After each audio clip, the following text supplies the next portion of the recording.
हमारी इन क्लिनिक्स का जो एक सीरीज़ थी, उनमें से आखिरी जो क्लिनिक है वो है cardio obstetric clinic. Cardio obstetric clinic भी अपने लिहाज से इंतहाई इम्पॉर्टेंट है और आई डोंट नो कि हमारे मुल्क में कार्डियो ऑब्स्टेटिक कितनी सेंटर्स में इसके लिए कोई क्लिनिक्स हैं या कोई प्रोग्राम, क्योंकि अब क्लिनिक से बात आगे बढ़ गई है। अब तो कार्डियो ऑब्स्टेटिक जो है वो प्रोग्राम की बातें जो है वो बहुत सारे इंस्टीट्यूशंस हैं जो अब कार्डियो ऑब्स्टेटिक प्रोग्राम्स ऑफ़र कर रहे हैं। अब हमारे यहाँ तो बहुत सारी लिमिटेशंस हैं, अलबत्ता कार्डियो ऑब्स्टेटिक क्लिनिक जो है वो ये एक मेरा पेट सब्जेक्ट है। इस पर मैंने एक छोटी सी किताब भी लिखी है कार्डियो ऑब्स्टेटिक पर के हामला ख़वातीन में अमराज़ क़ल्ब के बारे में जो है किताब भी लिखी है मैंने। तो ये उन मरीज़ों के लिए क्लिनिक होती है जिनको जो हामला होती हैं या हमल के बाद ख़ास करके पेरीपार्टम कार्डियोमायोपैथी जो है जिसमें हार्ट फेलियर के अलामात होते हैं, और पेरीपार्टम कार्डियोमायोपैथी एक यूनिक एंटिटी है जिसमें अगर ख़वातीन हामला ना हो तो वो बीमारी नहीं होती। वो बीमारी सिर्फ़ और सिर्फ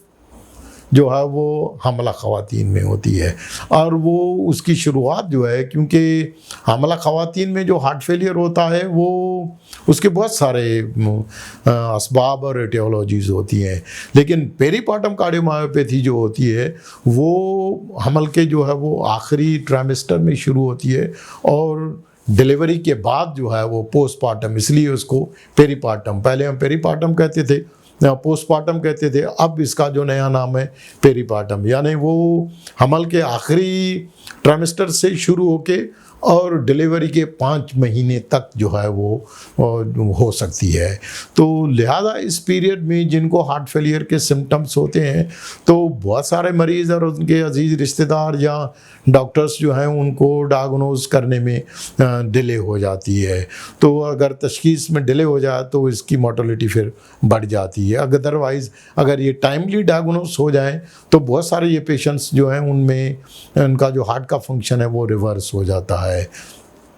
तो ये पेरीपार्टम जो कार्डियोमायोपैथी होती है उसमें पेशेंट्स को हार्ट फेलियर के अलामात होते हैं। तो चुनांचे डिलीवरी के बाद अलामात होते हैं तो अक्सर तो फिर लोग समझते हैं कि ये डिलीवरी की वजह से कमज़ोर हो गई हैं, तो उनको देसी घी खिलाते हैं, देसी पराठे खिलाते हैं,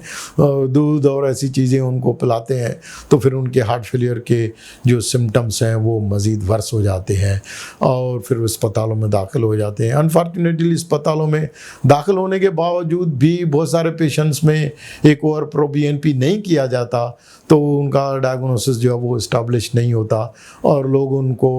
एक्सासर्बेशन ऑफ ब्रोंकल अस्थमा समझ के या COPD समझ के और उनको डिस्चार्ज कर देते हैं। इसके अलावा बहुत सारी ख़वातीन होती हैं जिनको हमल के दौरान या हमल से पहले अमराज़ क़ल्ब होते हैं और वो हामला होना चाहती हैं, तो फिर ऐसी जो ख़वातीन हैं वो अब कार्डियो ऑब्स्टेटिक क्लिनिक्स में उनको देख के उनको हम फॉलो करते हैं और उसी प्लेटफॉर्म पर थ्रू आउट उनकी प्रेगनेंसी, उनकी डिलीवरी, उसके जो इश्यूज़ हैं, पोस्ट ऑपरेटिव इश्यूज़ या दोबारा हामला बने कि ना बने, या फिर उनके बच्चों में जो है वो पैदाइशी अमराज़ क़ल्ब होते हैं, तो ये जो क्लिनिक होती है ये इस किस्म के मरीज़ों के लिए इस्तेमाल की जाती है और इस किस्म के मरीज़ जो हैं वो इस क्लिनिक से काफ़ी मुस्तफ़ीद हो सकते हैं। तो हमारे क्लिनिक्स का पूरा जो एक नेटवर्क था वो अख्ताम पर पहुंचा और इस सिलसिले में अगर किसी को किसी किस्म की कोई सवाल या कोई कमेंट्स या क्रिटिसिज्म हो तो आप मेरे नंबर पर रब्ता करके और किसी कोई भी सवाल या कोई कंसर्न शो कर सकते हैं।